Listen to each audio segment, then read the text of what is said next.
Mark chapter 13. The destruction of the temple foretold.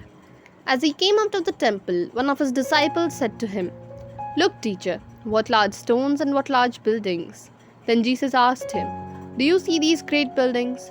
Not one stone will be left here upon another. All will be thrown down." When he was sitting on the Mount of Olives opposite the temple, Peter, James, John, and Andrew asked him privately, "Tell us, when will this be? And what will be the sign that all these things are about to be accomplished?"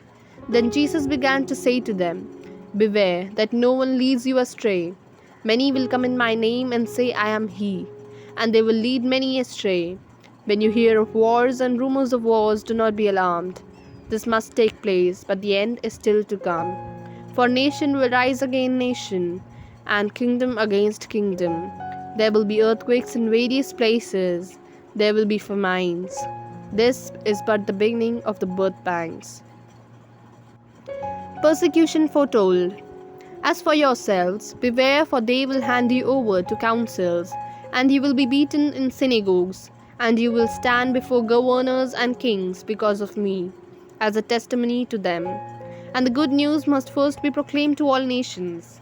When they bring you to trial and hand you over, do not worry beforehand about what you are to say, but say whatever is given you at that time. For it is not you who speak, but the Holy Spirit. Brother will betray brother to death, and a father his child, and children will rise against parents and have them put to death. And you will be hated by all because of my name, but the one who endures to the end will be saved. The desolating sacrilege. But when you see the desolating sacrilege set up where it ought not to be, then those in Judea must flee to the mountains. The one on the housetop must not go down or enter the house to take anything away. The one in the field must not turn back to get a coat.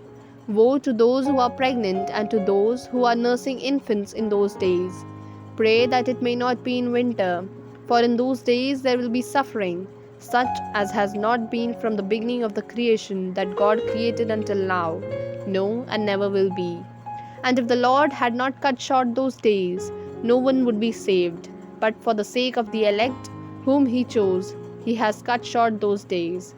And if anyone says to you at that time, 'Look, here is the Messiah,' or 'Look, there he is,' do not believe it. False messiahs and false prophets will appear and produce signs and omens to lead astray, if possible, the elect. But be alert, I have already told you everything. The coming of the Son of Man. But in those days, after that suffering, the sun will be darkened, and the moon will not give its light, and the stars will be falling from heaven, and the powers in the heavens will be shaken. Then they will see the Son of Man coming in clouds, with great power and glory. Then he will send out the angels and gather his elect from the four winds, from the ends of the earth to the ends of heaven. The lesson of the fig tree. From the fig tree learn its lesson. As soon as its branch becomes tender and puts forth its leaves, you know that summer is near. So also, when you see these things taking place, you know that he is near, at the very gates. Truly, I tell you, this generation will not pass away until all these things have taken place. Heaven and earth will pass away, but my words will not pass away. The necessity for watchfulness. But about that day or hour no one knows, neither the angels in heaven nor the Son, but only the Father. Beware, keep alert, for you do not know when the time will come.